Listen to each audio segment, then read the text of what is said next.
Bagaimana kabarnya ibu-ibu, bapak-bapak? Apakah sehat? Perkenalkan, nama saya Bidan Titin. Ini saya akan melakukan penyuluhan untuk warga setempat di sini tentang pasangan usia subur, gitu. Jadi kemarin saya sudah mendapat izin kepada Bapak Kepala Desa dan Ibu Kades.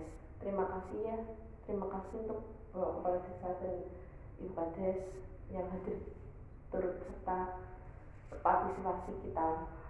Baik, saya akan mulai aja. Kalau ibu-ibu yang di sini yang mempunyai anak lebih dari 2 siapa? Ayo acungkan tangan. Baik. Jadi di sini saya akan menjelaskan tentang ibu-ibu, bapak-bapak yang pasangan usia subur gitu. Jadi pasangan usia subur ini bertempatan umur 20 sampai 45 tahun. Pasangan ini biasanya adalah orang-orang yang usianya pasangannya subur gitu. Jadi setiap 1,5 tahun lahirin atau 2 tahun itu berlanjut cepat gitu. Jadi di sini saya akan menjelaskan kenapa kita harus mengikuti perkawinan di sini pada orang-orang usia subur, pasangan usia subur. Jadi di sini adalah akan memprogramkan KB itu. KB sendiri adalah alat kontrasepsi gitu, alat untuk mencegah kehamilan. Ibu-ibu sudah tahu kan, alat untuk mencegah kehamilan. Meskipun tidak diakui semua gitu, peningkatan perluasan pelayanan keluarga berencana merupakan salah satu usaha untuk menurunkan angka kesakitan dan kematian ibu yang demikian tinggi akibat kehamilan ya Bu. Gitu. Biasanya orang-orang itu beranggapan KB itu mahal, enggak selalu gitu.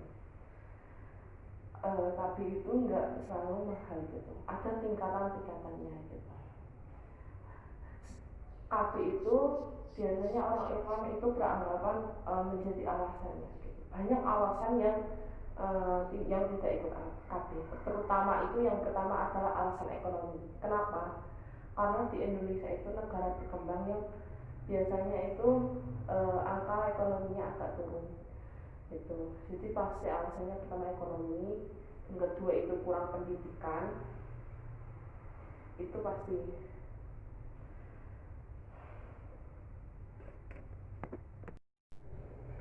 Jadi di sini faktor-faktor yang mempengaruhi kebutuhan PKP itu pada pus itu terjadinya AMET-NET pada pasangan usia subur, merupakan salah satu sikap dan perilaku dari pasangan usia subur dalam menggunakan alat kontrasepsi. Jadi biasanya orang-orang yang pasangan usia subur itu malah menggunakannya alat kontrasepsi yang jangka waktu pendek gitu, tidak menggunakan jangka waktu panjang. Seharusnya kalau orang-orang usia subur itu, pasangan usia subur itu harus menggunakan alat kontrasepsi yang jangkanya panjang ya Bu, Bapak mengerti? Baik. Jadi akhirnya beberapa faktor yang mempengaruhi kejadian AMNET pada pus itu, namun terdapat pula faktor lain yang dapat mempengaruhi pus tidak menggunakan alat kontrasepsi dan menjadi kelompok AMNET. Kami berdasarkan teori perilaku ini tersebut. Baik, jadi di sini saya akan menjelaskan tentang alat kontrasepsi yang jangka panjang. Kepada pasangan usia subur, pada saat memberikan konseling, istri harus mengajak suami turut serta saat pemilihan alat kontrasepsi dan cocok dan sesuai dengan pilihannya gitu. Jadi bapak-bapak, ibu-ibu kalau mau menggunakan alat kontrasepsi sebaiknya mengajak suami ya, gitu, jangan sendiri. Jadi biar untuk pemilihan yang cocok kepada pasangan tersebut gitu. Pilihan suami mencarikan informasi tambahan untuk menambah sebagai wawasan tentang alat kontrasepsi jangka yang panjang yang digunakan oleh istrinya. wanita pasangan usia subur tidak perlu takut pemasangan. Jadi untuk pemasangan kayak IUD itu kan panjang, itu kan jangka waktu panjang. Untuk implan gitu, jadi kalau IUD itu berbentuk T ya Bu, berbentuk T nanti akan dimasukkan ke dalam vagina itu gitu. Nanti implan itu yang seperti korek dua nanti dimasukkan ke lengan gitu. Jadi kayak emang ada faktor kelebihan dan kekurangan itu pasti ada. Nanti silakan kalau ada yang mau konseling dulu, tidak apa-apa. Baik, program KB sebagai salah satu cara untuk mengendalikan jumlah penduduk gitu, mulai membatasi jumlah anak yang dilahirkan perlu ditingkat untuk pemberian informasi ya Bu. Jadi di sini saya ada leaflet apa sih KB itu gitu. Di sini leaflet untuk pasangan usia subur. Jadi di sini ada alat-alat kontrasepsi yang untuk digunakan gitu. Tapi saya saranin untuk implan atau IUD. IUD itu spiral gitu yang berbentuk T gitu. Siapa yang harus ber-KB gitu? Pasangan usia subur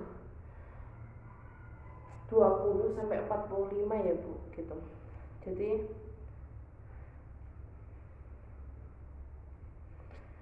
untuk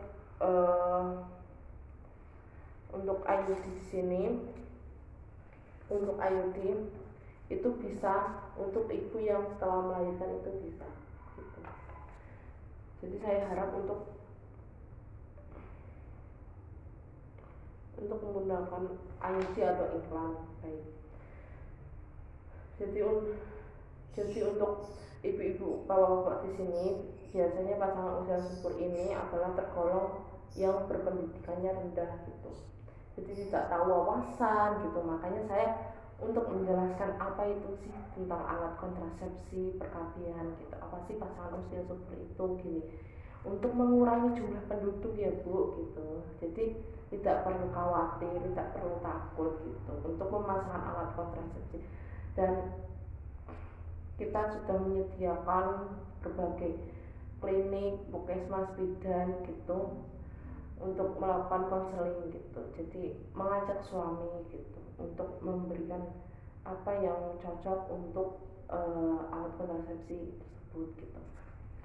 Baik Bu, apakah ada yang ditanyakan? Baik, kalau tidak ada yang ditanyakan, saya akhiri. Mohon maaf apabila ada kata-kata yang kurang berkenan. Saya akhiri. Wassalamualaikum warahmatullahi wabarakatuh.